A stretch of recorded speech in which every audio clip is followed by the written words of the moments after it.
O vídeo já vai começar, mas antes não se esqueça de curtir, comentar, compartilhar, se inscrever e ativar o sininho. A IPF agradece.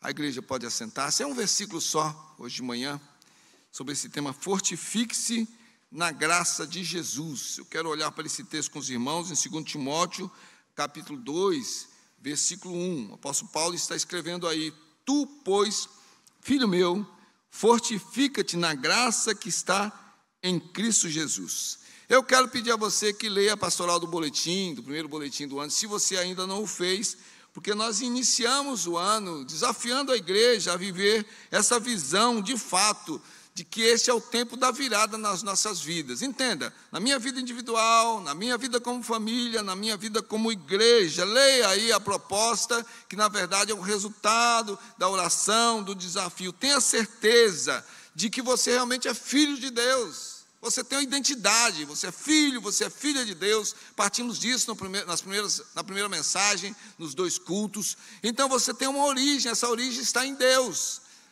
Não há outra explicação que não aqui a palavra de Deus nos dá. Nós somos filhos e filhas se recebemos Cristo Jesus como Salvador nos nossos corações. Então nós temos uma identidade, nós temos uma origem, nós saímos dele, nós fomos criados, fomos formados por ele e nós temos um propósito. Então sabemos de onde viemos, sabemos quem somos e sabemos para o que viemos, o que é que nós estamos fazendo aqui. Então, viva a vida abundante em Cristo Jesus. O desafio é, essa virada não seja como foi o ano passado. Se você já foi joia, a vida perseverante, frutificando, continue assim, crescendo com a graça do Senhor Jesus. Mas se não fez, esse é o apelo, não faz nada por causa de religião, não. Não faça coisas para Deus. Frutifique na ação do Espírito Santo. Essa é a tônica do apóstolo Paulo nas 2 cartas que ele escreve aí ao seu filho na fé, a Timóteo, ali por volta do ano 62 a 67 depois de Cristo. Ele escreve as 2 cartas. E a segunda foi escrita quando Paulo estava preso em Roma. Então, ele já sabia, ele está escrevendo, alguém que começou a sua vida cristã antes de conhecer Paulo, mas depois é discipulado por Paulo. Paulo, então, não esconde as lutas, os desafios. As 2 cartas têm essa intenção. E ele vai lá no capítulo 4, versículos 6 e 7, da segunda carta, dizer que ele já sabia para onde é que ele estava indo. Quanto a mim, estou sendo já oferecido por libação e o tempo da minha partida é chegado. Combati o bom combate, completei a carreira e guardei a fé. Essas 2 cartas, o apóstolo Paulo está motivando e encorajando o seu filho Timóteo. O ano passado, durante o ano todo, com a mocidade, nós lemos e estudamos essas 2 cartas. É um convite a realmente, para que o crente seja um modelo, não por uma questão de se amostrar, como diz aí, né, na nosso palavreado, né, no nosso jeito de falar por aqui, mas no sentido de realmente Jesus Cristo ser crido e visto através da nossa vida e através do nosso testemunho. Então, nós notamos nas 2 cartas essa relação pessoal do mais velho com o mais novo, do maduro com aqueles que estão amadurecendo, né? Do pastor mais velho com o pastor mais novo. Mas o apóstolo Paulo exorta o seu filho na fé para que ele fosse fiel em todos os momentos, mesmo que, a exemplo de Paulo, isso implicasse em lutas, em desafios e até mesmo perseguição. Em 1 Timóteo, capítulo 1, versículo 5, o apóstolo resume a Timóteo qual deveria ser a visão dele como um pastor. Ele era pastor em Éfeso. Paulo não plantou a igreja em Éfeso. Paulo assumiu a igreja em Éfeso, mas seguindo para a sua 3ª viagem missionária, já conhecendo Timóteo, deixa Timóteo ali como pastor da igreja. E ele disse: olha, receberam de mim, mas muito lobo, muita gente com ensino errado, muita gente que está infiltrada, muita gente que pensa que é o evangelho, mas está vivendo um outro tipo de realidade, que traz perigo à vida espiritual, e estará aí no meio, e você está sendo colocado para defender a palavra de Deus e pregar a salvação. Então, lá em 1 Timóteo, capítulo 1, versículo 5, ele escreve: ora, o intuito da presente administração visa ao amor que procede de um coração puro e de consciência boa e de fé sem hipocrisia. Esse é o perfil do pastor. que ele apresenta a Timóteo. Ele está motivando a levar o rebanho de acordo com esse pastoreio sincero de Timóteo. E ele completa a sua exortação, dizendo lá aí na segunda carta, no capítulo 2, versículo 15, procura apresentar-te a Deus aprovado, como obreiro que não tem de que se envergonhar, que maneja bem a palavra de Deus. Então veja bem, Timóteo foi alcançado pelo evangelho da salvação. Alguns creem que a avó e a mãe já tinham chegado antes. Quando Paulo conhece Timóteo, então ele já é um convertido, mas Paulo vai lapidar a vida de Timóteo através do discipulado, mas ele tem um segredo. Não dependia da boa vontade de Timóteo, não dependia da destreza de Paulo como seu discipulador, não dependia dos desafios recebidos e enfrentados puramente de uma forma humana, baseado na sua capacidade, no seu intelecto. Havia um segredo. Não era só disposição humana. Ele sabia que Timóteo não conseguiria cumprir o seu ministério. E ele compartilha, então, qual é o segredo. Vamos lá. Você acompanha, se você fechou a sua Bíblia, abra novamente aí. 2 Timóteo, capítulo 2, versículo 1. Ele diz aí, tu, pois, filho meu. O relacionamento de Paulo com Timóteo é de filiação espiritual. Não há dúvida quanto à autoria das duas cartas. 2 Timóteo, capítulo 1, versículo 1 e 2, Paulo faz essa identificação da mesma forma que ele faz no início da primeira carta.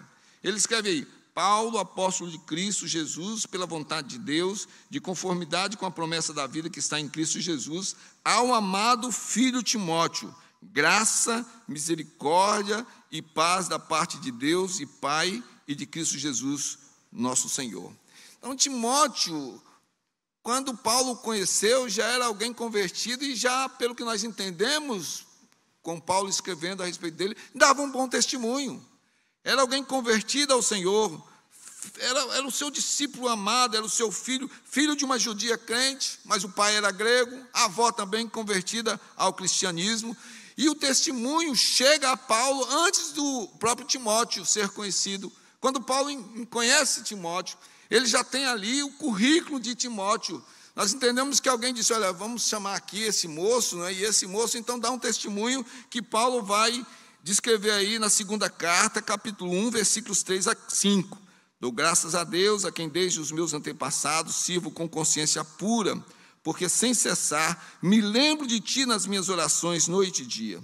Lembrado das suas lágrimas, estou ansioso por ver-te, para que eu transborde de alegria, pela recordação que guarde de tua fé, sem fingimento, a mesma que primeiramente habitou em tua avó Lóide e em tua mãe Eunice, e estou certo de que também habita em ti. A importância para Jonas e Elissandro e os demais pais, não importa a idade que nossos filhos tenham, essa ideia de não somente sermos pais biológicos, mas pais espirituais. A importância para aqueles que na igreja assumem um papel de discipuladores, aqueles que pregam o evangelho, alguns são convertidos, se tornam seus filhos na fé. Essa importância de olhar para a vida daquele que está sendo transformado dia a dia pelo evangelho. Paulo aqui está dizendo, olha, você, Timóteo, teve um berço abençoado, porque sua avó, a sua mãe, tinham realmente uma vida de testemunho, sem fingimento, uma vida apegada, a fé que se desenvolveu no seu coração, através da ação do Espírito Santo, foi plantada aí, através da ação de Deus, mas foi desenvolvendo por causa do testemunho da sua família. Não sabemos se o pai dele foi convertido depois pelo testemunho da sogra, da esposa e do filho, não sabemos, tudo é especulação, mas o que nós vemos aqui é esse aspecto de filiação.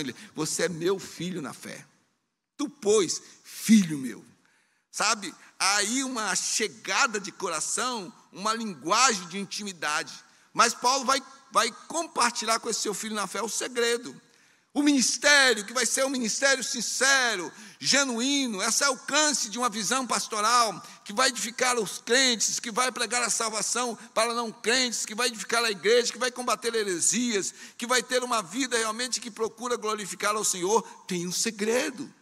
Continua comigo, porque ele vai dizer, fortifica-te na graça. No capítulo anterior, você pode ver aí comigo, um apóstolo escreveu a Timóteo sobre uma conversão genuína, o que é o bom testemunho. Não escondeu as lutas, as decepções, mas veja aí, em 2 Timóteo, capítulo 1, versículos 13 e 14. Ele escreveu assim: mantenha o padrão das sãs palavras que de mim ouviste, com fé e com o amor que está em Cristo Jesus. Guarda o bom depósito mediante o Espírito Santo que habita em nós. Paulo está falando algo aqui que pode ser confundido com a visão puramente religiosa. Alguém que acredita, de repente, que lendo a Bíblia, memorizando a Bíblia, tendo vida devocional, alguém que repete coisas rituais, assim por si só, pode, na verdade, ter uma vida espiritual segura. Mas não é isso que Paulo está dizendo aqui. Ele está dizendo da ação através dele, que vai alcançar a Timóteo, mas ele tem um desafio. Porque quando ele inicia o 2º capítulo, e aí nós vamos chegar no texto no qual nós estamos meditando, ele fala, antes de chegar no versículo 2, quando ele vai falar da importância de uma vida equilibrada, da maturidade espiritual, que frutifica, que passa para outras pessoas essa visão, que vai treinar essas outras pessoas para que haja uma multiplicação espiritual. Antes disso, então, no versículo 1 ele diz, olha, fortifica-te na graça. Para você passar à frente, você vai ter que passar coisas que você tem dentro de você. Porque você pode passar à frente teoria, você pode conhecer coisas escritas, você pode saber material, mas Paulo está dizendo aqui, há algo que vai motivar e alimentar. Uma vida cristã genuína precisa estar solidamente fortalecida na graça divina. Na nova tradução, na linguagem de hoje, esse versículo de 2 Timóteo, capítulo 2, versículo 1, ficou assim: e você, meu filho, seja forte por meio da graça que é nossa por estarmos unidos com Cristo Jesus. Então é nesse sentido que ele usa esse termo, fortifica-te na graça. Essa palavra aí significa ser forte, revestir-se com força, fortalecer, receber força, ser fortalecido, crescer em força. Num aspecto negativo, esse fortificar-se pode ser, no aspecto negativo, ser arrogante, sabe? Fortaleça as suas convicções. Aqui não. Ele está dizendo, nós vamos ver, onde é que deveria ser encontrada essa fonte de fortalecimento. Ele diz, fortifica-se na graça. O que é graça? A palavra usada pelo apóstolo Paulo aí significa aquilo que dá alegria, deleite, prazer, aquilo que provoca boa vontade, mas no sentido doutrinário, ele está falando da bondade misericordiosa pela qual Deus, exercendo a sua santa influência, através da ação convencedora do Espírito Santo, chama a vida de pecadores, converte-os a Cristo Jesus e fortalece-os através da operação do Espírito Santo, que vai tornar realidade aquilo que era somente teoria.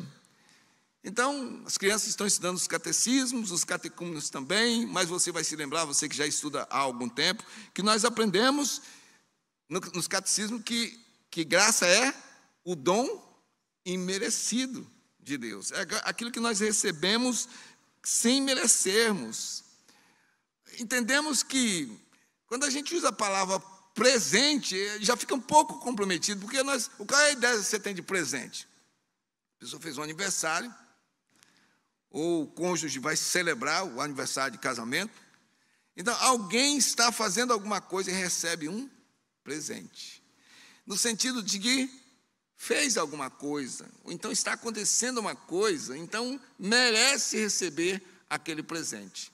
Às vezes a pessoa, ela reconhece que é muito maior o dom daquele, a manifestação daquele que está presenteando, que diz o seguinte: não precisava, não é assim que ele fala? Não precisava. Ou então, qual é a outra frase? Eu não mereço. Então, veja bem, aqui está o aspecto de entender o que é graça, nesse sentido de presente. Não mereço. Eu não fiz nada para ser alcançado por esta graça. É por isso que o apóstolo Paulo escreve lá em Efésios capítulo 2, versículo 1. Ele vos deu vida, estando vós mortos nos vossos delitos e pecados. O que é que um morto faz? Nada. Se você tem medo de ir para o cemitério, ainda mais nos dias de hoje, você deve ter medo de ir para o cemitério se você vai encontrar um vivo lá meia-noite. Se tiver um vivo lá dentro do cemitério, você se preocupa. Mas os mortos não podem fazer nada.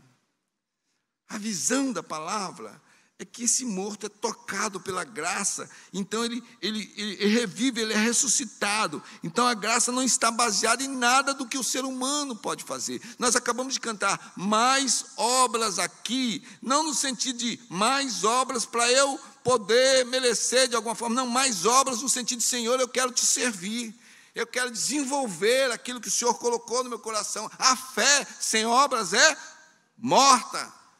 A nossa fé se mostra através das obras, mas não obras para merecermos. O crente genuíno, ele faz boas obras porque é salvo, e não para ser salvo. Por isso que o apóstolo Paulo continua o seu ensino a respeito dessa dadivosa manifestação do Senhor, lá em Efésios, no capítulo 2, versículos 8 e 9. Porque pela graça sois salvos mediante a fé. E isso não vem de vós, é dom de Deus, não de obras, para que ninguém se glorie. Então, veja bem, ele diz, olha, você vai fazer um grande trabalho, você tem um desafio, você vai pastorear a igreja, mas essa não é uma palavra só para pastores, é uma palavra para o cristão. Você tem a sua vida, você tem a sua família, você tem o seu ministério, então, fortifica-te na graça. Mas que graça? Qual é a fonte dessa graça? Então veja aí comigo a continuação do versículo, que está em Cristo Jesus. Então, o apóstolo Paulo orienta o seu filho na fé, Timóteo, quanto a robustecer a sua vida espiritual, se alimentando da graça.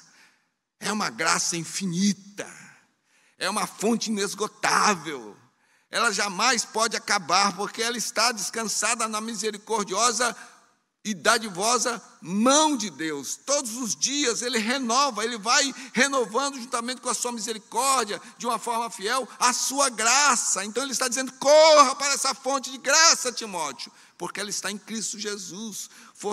Fortalece a sua vida, robustece a sua vida na graça de Deus que está em Cristo Jesus. Não há nenhum outro meio. Lemos o Salmo ainda agora com o presbítero Josemir, quando o salmista diz lá no capítulo 16, os santos, eu tenho prazer neles nesta vida, não é no sentido de colocar alguém no altar para entender que é o santo que merece alguma coisa, não, santo no sentido de separado. Ele está dizendo, eu tenho prazer e alegria em todos aqueles que servem ao Senhor.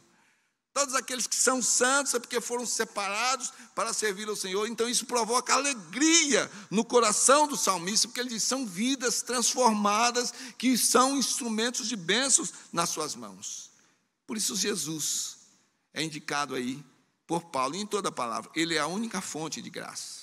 Não vem de obras, não vem de vida religiosa, não vem de tradição, não vem de mérito, não vem de coisa alguma. Mortos somos alcançados pela graça. E aí é interessante, porque esse Deus que revela a graça é o mesmo que sustenta. Veja comigo aí, eu não lembro se eu coloquei a projeção, ou só o endereço. Pergunta 36 do Catecismo Maior. Quem é o mediador do... coloquei aí o texto. Quem é o mediador do pacto da graça?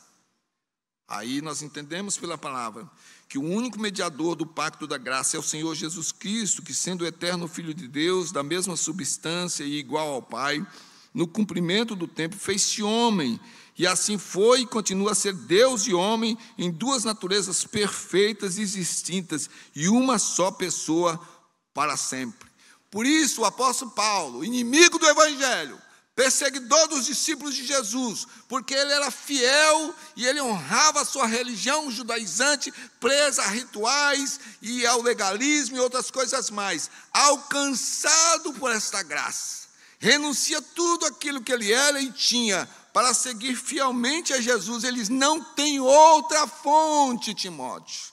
Não queira somente me imitar, não queira fazer coisas, não queira expandir o crescimento da igreja se você não estiver fortalecido na graça, não resultado de uma religião, mas na graça que jorra da própria pessoa de Cristo Jesus. Veja 1 Timóteo, capítulo 2, versículos 5 e 6, quando o apóstolo Paulo escreve assim: porquanto há um só Deus e um só mediador entre Deus e os homens, Cristo Jesus, homem, o qual a si mesmo se deu em resgate por todos, testemunho que se deve prestar em tempos oportunos. É a graça de Jesus que faz com que o evangelho progrida. É a graça de Jesus que faz com que um pecador totalmente errado, é a graça de Jesus que vai fazer com que essa vida seja transformada em filho, em filha de Deus. O poder de ser transformado vem através do trabalho do próprio Deus. O Senhor Jesus disse que somente um pecado não pode ser perdoado, que é a blasfêmia contra o Espírito Santo. Fora isso, o pecador alcança salvação e perdão não por causa do homem, mas por causa de Cristo Jesus. Por isso, o autor aos Hebreus, não quero dizer com isso que é Paulo, né, porque está inserido um sermão aí meditando em Paulo. Eu vejo muita semelhança de Paulo, mas o autor ainda não é conhecido. Mas o autor aos Hebreus escreveu lá no capítulo 12, versículo 15: atentando diligentemente porque ninguém seja faltoso, separando-se da graça de Deus. Veja bem, a graça alcança o pecador e o salva. Ninguém pode cair da graça, porque essa graça é sustentada pelo próprio Deus. Aqui Paulo está falando da comunhão com a igreja, sabe? Porque temporariamente alguém afastando-se da comunhão da igreja, vai sendo privado, sabe? Dessa vida que busca o crescimento no conhecimento da palavra de Deus, a prática da oração de uns pelos outros, a prática da vivência de comunhão, de unidade do povo de Deus. Então vai se enfraquecendo. Ele está dizendo, olha, cuidem para que ninguém vai se apartando disso. Nós devemos envidar todo o esforço para trazer de volta aquele que vai se afastando, porque ele vai se esfriando e vai passar por momentos difíceis na sua vida, mas será alcançado pelo Senhor, porque ele foi escolhido em Cristo Jesus através da graça do Senhor. Então é interessante que o apóstolo Paulo, ele encerra as duas cartas.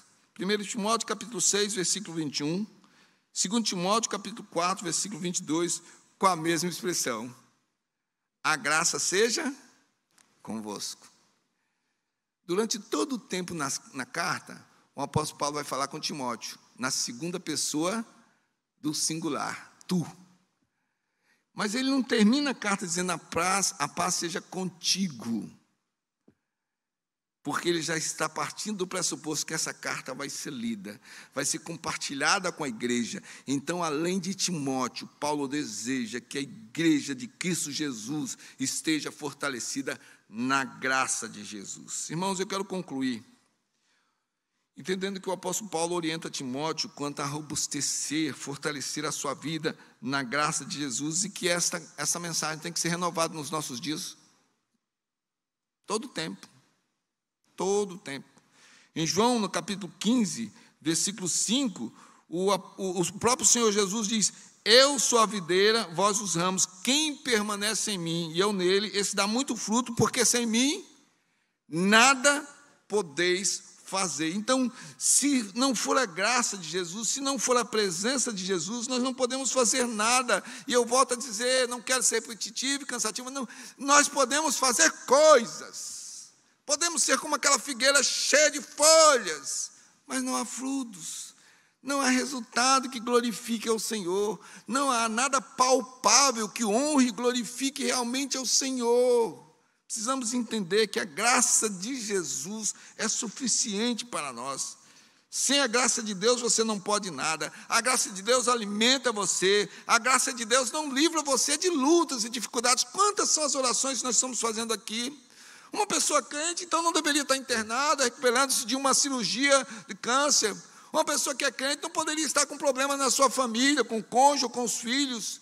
Uma pessoa que é crente não poderia estar passando por momentos de injustiça. Uma pessoa que é crente, então, não poderia estar passando por momentos de dificuldade. Entenda, a graça não isenta você de lutas, mas a graça sustenta você para as lutas. Olhe para a situação em que você está agora, entenda e tente entender que é o momento realmente de você viver essa graça. Pastor Ronaldo Lidório, esses dias, no dia que completou 34 anos de casamento, recuperando-se ainda da cirurgia contra o câncer, ele disse algo interessante, ele disse: não espere o deserto passar para louvar ao Senhor. Louve ao Senhor durante o deserto. Louve ao Senhor durante a luta em que você está, porque a graça de Deus, ela dá equilíbrio a você nesses momentos. Não são as circunstâncias, não são os meios, não são os homens, nada que pode abalar, porque dentro de você há o domínio da graça do Senhor. Então vamos aplicar isso na nossa vida. Primeiro, fortifique a sua vida na graça de Jesus. Quando Deus ordena ou Ele permite lutas na sua vida, você está tendo a oportunidade de fortalecer a sua vida espiritual. Eu vou para um médico e tal, passo lá e tal, e você precisa de exercício físico. Eu vou para um outro médico com outra especialidade, precisa de educação, de exercício físico. Então a gente já sabe que, tirando a questão do culto ao físico, investir na saúde física, nos exercícios, vai fortalecer os nossos músculos, o nosso corpo, vai tonificar a nossa saúde. É nesse sentido, fortifique a sua vida na graça de Jesus. Mude essa inversão perigosa de ver as coisas como uma coisa de azar, de lutas, de derrotas. O poder de Deus vai se operar justamente nesse campo de batalhas. Estamos numa vida em que a guerra espiritual é marcada por batalhas. Pode ser que você perca uma agora, mas vai ganhar outra depois. Mas você não pode vincular a sua vida nessa visão derrotista que muitas vezes vem no sentido de: não, é assim mesmo. E tem alguns que, para abalar, mas é assim no começo, vai piorar depois, não é? Então, mude, inverta essa visão e olhe para a palavra de Deus. Veja o derramar-se da graça de Deus, salvando, curando, perdoando, restaurando, nos fazendo levantar como novas criaturas. Então, deste modo, ouça a voz do Senhor Deus. Apóstolo Paulo, homem de oração. Apóstolo Paulo, nossos queridos visitantes, se você não conhece a palavra, leia a Bíblia. As cartas do apóstolo Paulo são cartas que falam à igreja, mas falam da sua própria vida. Homem de oração. Esse homem não poderia ser doente. Esse homem não poderia ter problemas. Esse homem não seria aprovado em alguns ministérios no dia de hoje, porque o crente, se é crente... Recebi um livro esses dias de uma pessoa lá do Paraná, para mim muito querida. Aí mandou um livro para que eu me converta. Por quê? É o livro de um autor, de um herege, que a gente já conhece aí, que defende a doutrina da impecabilidade. Uma doutrina que diz que se eu recebi Jesus como Salvador, eu não posso pecar mais. João estava errado. João escreveu lá na segunda carta, na primeira carta, dizendo lá no capítulo 2, essas coisas vos escrevi para que não pequeis. Contudo, se pecardes, João estava errado. João vai escrever no capítulo 1, que se nós dissermos que não temos pecado, fazemos Deus mentiroso e estamos nos enganando a nós mesmos. Recebi uma carta, esse livro, para eu ler e me converter, entendendo que eu não posso mais errar. Pronto, já errei. Alguém que diz assim: eu sou verdadeiro, já está mentindo para você. Alguém que se acha, por exemplo, detentor da verdade, já está mentindo, porque é o único, é Deus, é o Senhor Jesus. É na perfeição dele que ele nos alimenta. Então, o que aconteceu com Paulo? Paulo teve um espinho na carne. Gente, tem tanto livro por aí. Eu respeito os escritores, alguns são renomados, mas ninguém sabe qual era esse espinho, gente. É tudo especulação. Uma boa parte dos nossos livros são especulações humanas. O fato é que Paulo teve um problemaço. E eu entendo que o Espírito Santo não revela ali esse espinho, porque pode ser o meu espinho e pode ser o seu espinho. É uma luta muito grande. E a palavra diz que Paulo orou 3 vezes. Lógico que ele orou outras vezes, mas assim, essas 3 vezes foram orações, súplicas, derramamento, sabe? quebrantamento de Deus. Quem sabe Paulo nesse momento estivesse dizendo diante do Senhor: Senhor, eu tenho um apostolado, eu oro, eu curo pessoas através do seu poder em mim. Senhor, agora eu estou com esse problema. Isso vai fazer com que, quem sabe, a fé seja colocada em dúvida. Havia ali todo um cuidado, uma oração, uma intercessão por ele mesmo. Eu preciso, Senhor, ser liberto desse espinho. Sabe o que aconteceu? Não foi liberto. Qual é a resposta que nós encontramos? Está em 2 Coríntios 12, 9. Essa foi a resposta de Jesus ao apóstolo Paulo: a minha graça te basta, porque o poder se aperfeiçoa na fraqueza.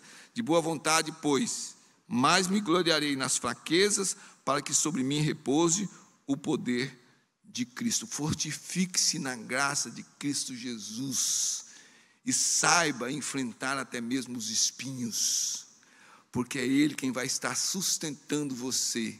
E às vezes a resposta que você queria não vai ser a que você obterá, porque Deus tem os seus propósitos, os seus planos, ninguém pode frustrar. Então você está sendo fortalecido em momentos de aperto, de pressão, para crescer na sua vida espiritual. Segundo e último lugar aí, alimente a sua esperança com a graça de Jesus. Fortifique-se. Está na luta hoje, olha para o futuro e veja o Senhor Jesus presente o tempo todo. A palavra de Deus não nos esconde a realidade das dificuldades. Diz que nós somos brisa, nós somos erva, nós somos vasos de barro, nós temos uma finitude, mas finalmente o apóstolo, ele encoraja Timóteo, dizendo: olha, nós temos o Deus Todo-Poderoso, que um dia haverá de galardoar aqueles que lutam, não por merecimento, mas porque Deus é justo. Veja aí 2 Timóteo capítulo 4, versículo 8. Já agora a coroa da justiça me está guardada, a qual o Senhor, reto juiz, me dará naquele dia. E não somente a mim, mas também a todos quanto amam a sua vida.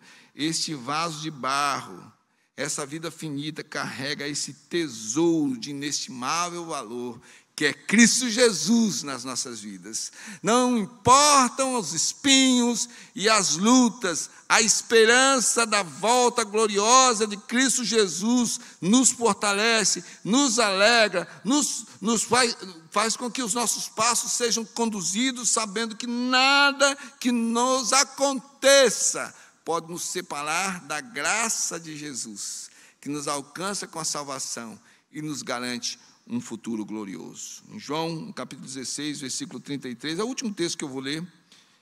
Jesus fala do seu ministério de sofrimento, fala do seu caminho de sacrifício. Aí no capítulo 16, versículo 33, ele diz: essas coisas vos tenho dito para que tenhais paz em mim. Ele está dizendo: eu estou conquistando este caminho. Eu estou enfrentando as enfermidades, as lutas, eu estou assumindo sobre mim todos os pecados da humanidade. Eu estou falando essas coisas para que vocês tenham paz nesses momentos de dificuldade. E ele completa dizendo: no mundo passais por aflições, mas tem de bom ânimo, eu venci o mundo. Para mais informações e novidades, siga as nossas redes sociais e fique por dentro de tudo.